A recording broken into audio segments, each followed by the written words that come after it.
আউযুবিল্লাহি মিনাশ শাইতানির রাজিম। আসসালামু আলাইকুম ওয়া রাহমাতুল্লাহ।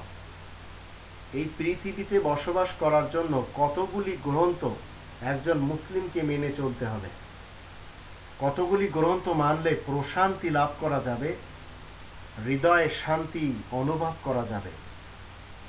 কোরআনের দৃষ্টিতে আমরা 13 নম্বর সূরা আর রাদ এর 28 এবং 29 আয়াত, এই দুটি আয়াতে দেখতে পাবো আল্লাহ বলেন, আল্লাযীনা আমানু ওয়া তাতমাইন্নু কুলুবুহুম বিযিকরিল্লাহ আলা বিযিকরিল্লাহি তাতমাইন্নুল কুলুব আল্লাযীনা আমানু ওয়া আমিলুস সালিহাতি তুবা লাহুম ওয়া হুসনু মাআব। আল্লাহ বলেন যে তোমরা যারা ঈমান এনেছো, আল্লাযীনা আমানু যারা ঈমান এনেছে, ওয়া তাতমাইন্নু কুলুবুহুম বিযিকরিল্লাহ তাদের হৃদয়ে প্রশান্তি লাভ হয় আল্লাহ তাআলার স্মরণ, আল্লাহ তাআলার এই কোরআন মতে চললে।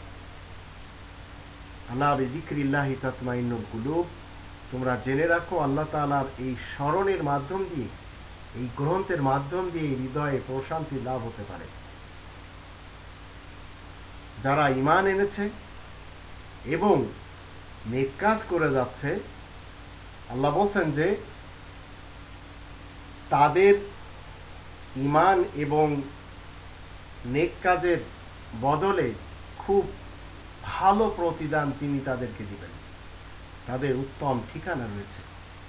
তো কোরআনের নিয়ম মতে চললেই কেবল শান্তি লাভ করা যাবে, কোরআন ব্যতীত হৃদয়ে কখনো প্রশান্তি লাভ করা যাবে না।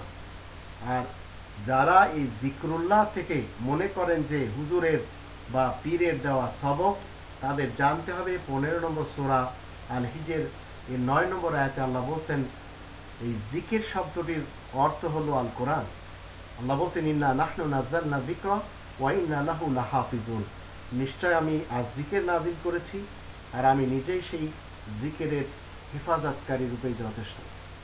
তো আজ জিকির নাজিল করা হয়েছে গ্রন্থ আকারে, এটা কোনো পীরের বা কোনো মুর্শিদের সবকের নাম নয়, বা চিল্লাচিল্লি করে ইল্লাল্লাহর জিকির করার নাম নয়। কোরআন মতে জীবন কাটাতে পারলে হৃদয় শান্তি আসবে, প্রশান্তি লাভ করা যাবে, অন্যথায় যাবে না। এটিই নিশ্চিত আর এটি সত্য কথা।